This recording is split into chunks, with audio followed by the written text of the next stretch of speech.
நிறைய பேர் சொல்றாங்க அண்ணாமலை என்ன அரசியலே பேசுறது இல்ல அப்படின்னு. அவர் கொஞ்சம் அரசியல் பேசணும், அண்ணாமலை என்ன கொஞ்சம் அரசியல் பேசணும், பழைய மாதிரி பேசணும். ஐயா, இந்த உலகத்தில் அரசியல் பேசுறது தான் ரொம்ப எளிமையான ஒரு வேலைங்க ஐயா. விமான நிலையத்துக்கு வெளியே வந்தீங்கன்னா பத்திரிகை நண்பர்கள் இருப்பாங்க, ரயில்வே ஸ்டேஷனுக்கு வெளியே வந்தா பத்திரிகை நண்பர்கள் இருப்பாங்க. பத்திரிகை நண்பர்கள் அவங்களுடைய கடமையை செய்வதற்காக மைக்க நீட்டுவாங்க. இன்னைக்கு அரசியல் எப்படி இருக்குன்னு நீங்க யோசிச்சு பாருங்க. எதிர்கட்சியா இருந்தா ஆளுங்கட்சி சரியில்லை, ஆளுங்கட்சியா இருந்தா எதிர்கட்சி சரியில்லை. இந்த அரசியலை பேசுவதற்கு எதற்கு அண்ணாமலை அங்க போகணுங்க ஐயா?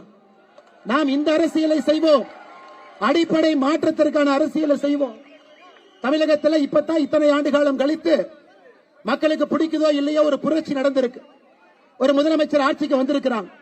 நான் எல்லா இடத்திலும் கூட சொல்வது ஓராண்டு காலம் கொடுங்க, ஒரு ஆண்டு காலம் கொடுங்க. 108 எம்எல்ஏ வந்ததுல 101 எம்எல்ஏ இப்பதான் முதல் டைம் சட்டமன்றத்துக்குள்ள எட்டி பார்க்கிறாங்க. சட்டமன்றத்துக்குள்ள எட்டி பார்க்கிறாங்க, கை குழந்தையோடு வந்திருக்கின்றார். மொத்த 234 எம்எல்ஏ 154 பேர் முதல் முறையாக சட்டப்பேரவைக்குள்ள 2026 தேர்தலுக்கு பிறகு கால் எடுத்து வைத்திருக்கின்றார். அவர்களுக்கு நான் எல்லா இடத்திலும் சொல்வது ஒரு வருஷம் கொடுப்போம், வேலையை செய்யட்டும். அவர்கள் வேலையை சரியாக செய்யவில்லை என்றால் முதல் குற்றச்சாட்டு வைப்பவர்கள் நாமத்தான் இருப்போம். அதில் எந்த மாற்று கருத்தும் இல்லை. ஆட்சிக்கு வந்து இன்னைக்கு 100 நாள் கூட ஆகல, செய்யட்டும், பார்ப்போம். சில விஷயங்கள் சரியா செய்யறாங்க, சில விஷயங்கள் தவறா செய்யறாங்க. தவறுகள் செய்யும் பொழுது நாம் சுட்டி காட்டுகின்றோம், அதையும் சில இடத்துல திருத்திக் கொண்டிருக்கின்றார்கள். அரசு செய்யக்கூடிய வேலையை நாமும் செக் பண்ணி அவர்களுக்கு ரிப்போர்ட் கொடுக்கிறோம். டாஸ்மார்க் எத்தனை கடைகள் இன்னும் 500 மீட்டருக்குள் இருக்கு, அதையும் அரசு ஆமோதித்து நடவடிக்கை எடுக்கிறாங்க. அதை நான் நிச்சயமாக பாராட்டுகின்றேன். அது நல்ல ஒரு அரசியல் போக்கு. ஒரு வருட காலம் தப்பு பண்றாங்கன்னா நம்ம பேசுவாங்க ஐயா. இன்னைக்கு எனக்கு தெரியும், தமிழகத்துல எதிர்கட்சி நண்பர்கள் நிறைய பேர் நம்மளை பார்த்து சொல்றாங்க, அண்ணே நீங்க அரசியலே பண்ணல.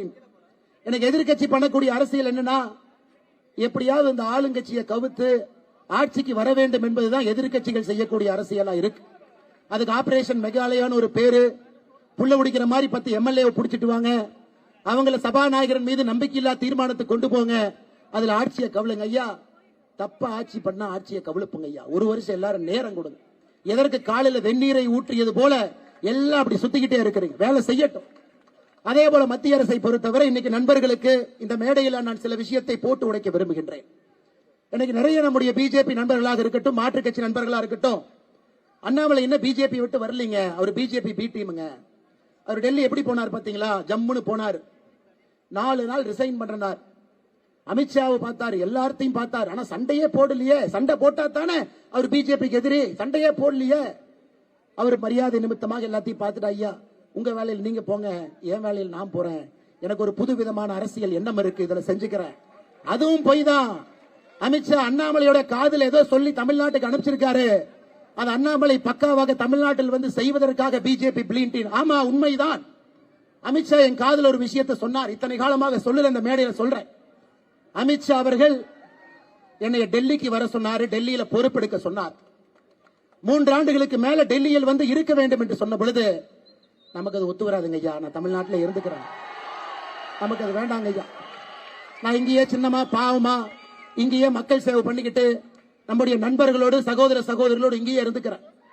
அதுல சில நண்பர்கள் அண்ணாமலை அமெரிக்கா போயிருவார், டெக்சாஸ் போயிருவார், கலிபோர்னியா போயிருவார். ஐயா இந்த கை இங்க குப்பை தாங்க எடுத்துட்டு இருக்கு, எங்கேயும் போல.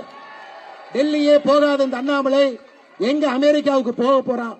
சரி, நான் சொல்றேன், சில பிஜேபி காரங்களுக்கு நம்பிக்கை இல்லையா? 20ஆம் தேதி அமித்ஷா தமிழ்நாடு வர்றாரு. ஐயா அண்ணாமலைக்கு ஏதோ ஆஃபர் கொடுத்தீங்களாமா? அவர் வேண்டான்னு சொல்லிட்டு வந்தாராமா? என்ன ஆஃபர் கொடுப்பீங்கன்னு அமித்ஷாவை கேளு. எப்பொழுதுமே அரசியலை பொறுத்தவரை ஒரு பிரின்சிபலோடு மட்டும்தான் நான் அரசியலை செய்திருக்கின்றேன்.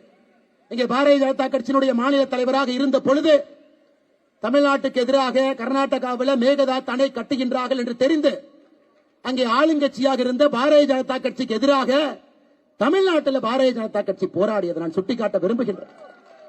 இன்னைக்கு தலைவர்கள் டெல்லியில் அழைத்தது நிஜம். எதுக்கு தம்பி ஒரு பிஜேபியில இருந்து இன்னொரு பிஜேபி மேல போராடுறீங்கன்னு கேட்டார். ஐயா அந்த பிஜேபி கர்நாடகாக்கு இருக்கட்டும், இந்த பிஜேபி தமிழ்நாட்டுக்கு இருக்கட்டும் ஐயா. மேகதாத்து கட்டுறாங்க, அதை எதிர்த்து மட்டும்தான் போராடினோம். ஒரு கட்சியில் இருந்த பொழுதும் சரி, கட்சியில் இல்லாத பொழுதும் சரி, எப்பொழுதும் தமிழினத்திற்காக மட்டும்தான் நாங்கள் நின்று இருக்கின்றோம், நிற்போம். மாற்றத்திற்காக உங்களோடு எப்பொழுதும் இருப்போம் என்று இந்த மேடையில் சொல்வது என்னுடைய கடமையா இருக்கு. நானும் பேச வேண்டாம்னு பாக்குறேங்க ஐயா. அதிகமா பேச வச்சிட வேண்டாம். 73 நாள் தான் ஆகுது. நிறைய விஷயங்கள் பேச வேண்டாம் என்று பார்க்கின்றேன். பொறுப்பாக நம்முடைய சமுதாய பணியை மட்டும் செய்வோம். இந்த வயசுல பேக் டோர்ல போய் பவர்ல உட்கார்ந்து அந்த பவர்னுடைய சுவையை அனுபவிப்பது மகா பாவம், மகா தவறு. நமக்கு இது வேண்டாம். மக்களோடு இருந்து நேர்மையாக பணி செய்து மக்களால் தேர்ந்தெடுக்கப்பட்டு தமிழகத்தில் ஒரு ஆட்சி மாற்றத்திற்காக வீதிலிடு அமைப்பு இருக்கும் என்கின்ற உத்தரவாதத்தையும் இந்த நேரத்தில் சொல்வது என்னுடைய கடமையாக நான் கருதுகின்றேன். இதெல்லாம் வெளியே சொல்ல வேண்டாம் தான் நினைச்சேங்க. ஒரு ரூமுக்குள்ள பேசுற 4 வார்த்தை எப்பவுமே ரூமுக்குள்ள தான் இருக்கணும்னு நினைக்கிறாள். அது வெளியே சொல்லக்கூடாது என்று நினைக்கின்றேன். அதனால இப்பவாச்சு கொஞ்சமாச்சு உங்க வேலையை பார்த்துட்டு இந்த அட்ஜஸ்ட்மெண்ட் பாலிடிக்ஸ் எல்லாம் விட்டுட்டு மக்களுக்காக கீழே வந்து கொஞ்சமாச்சு பணி செய்யுங்க எதிர்க்கட்சி நண்பர்களே.